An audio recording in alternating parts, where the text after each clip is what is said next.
নমস্কার সবাইকে, হর হর মহাদেব। এখন সময় বৈকাল 5:15 আর আমি এখন দাঁড়িয়ে আছি আমাদের মালদার মিনি দীঘাতে।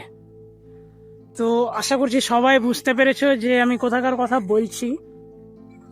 আর শিবগাদ্দির সমস্তটা পর্ব আমার ইউটিউবে ফেসবুকে ছাড়া হয়ে গেছে। তোমরা যারা যারা দেখেছো তাদেরকে অসংখ্য অসংখ্য ধন্যবাদ। আর যারা যারা এখনো পর্যন্ত দেখোনি তারা গিয়ে দেখে আসো। তো আজকে যে জায়গাটাতে এসেছি সেটা হলো মাধাইপুরের লাইনে।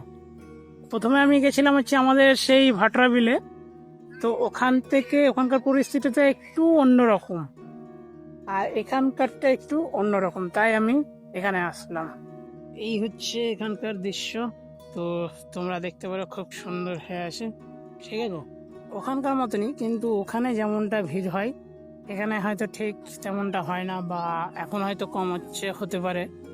আর যখন 1-2 সপ্তাহ হবে তখন। আর আমার বাহনকে আমি এখানটায় এখন আপাতত দাঁড় করিয়ে দিয়েছি। তো এবার চলে দিক থেকে একটু দেখা যাক। তো এখানকার যে ওয়েদার আছে আর যে লোকেশন আছে সেগুলো কিন্তু খুব সুন্দর, একদম মানে অসাধারণ বলতে গেলে।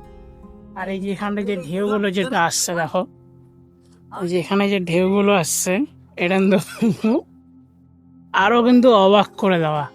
তো বুঝে যাচ্ছে না যে কতটা জল আছে এবং না আছে, ঠিক আছে। তো না জেনে তো নামা যাবে না।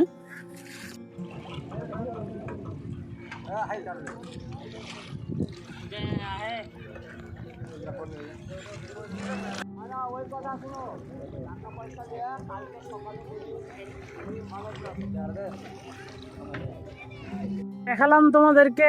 আমি এখন পর্যন্ত জলের নিচে, মানে জলের মধ্যেই আছি, জল থেকে উঠিনি।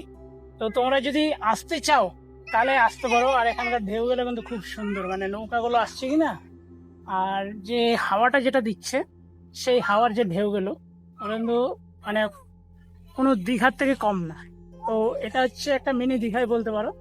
আর যদি তোমরা আসতে চাও তাহলে আসতে পারো। মাদারীপুর রূপ সনাতন মন্দির পার করে একটু ভিতরের দিকে একটা খুব সুন্দর স্কুল আছে, তারপরে একটা খুব সুন্দর কালী মন্দির আছে। সেই জায়গাটাই এই যে মাদারীপুর ভাটরা বিল সেটা অবস্থান করছে। তো অবশ্যই সবাই চেনো। তো যদি ভিডিওটা ভালো লেগে থাকে তাহলে অবশ্যই লাইক করে দিও। যদি কেউ চ্যানেলে নতুন এসে থাকো তাহলে চ্যানেলটা সাবস্ক্রাইব করে পাশে থাকা বেল আইকনটা প্রেস করে দিও।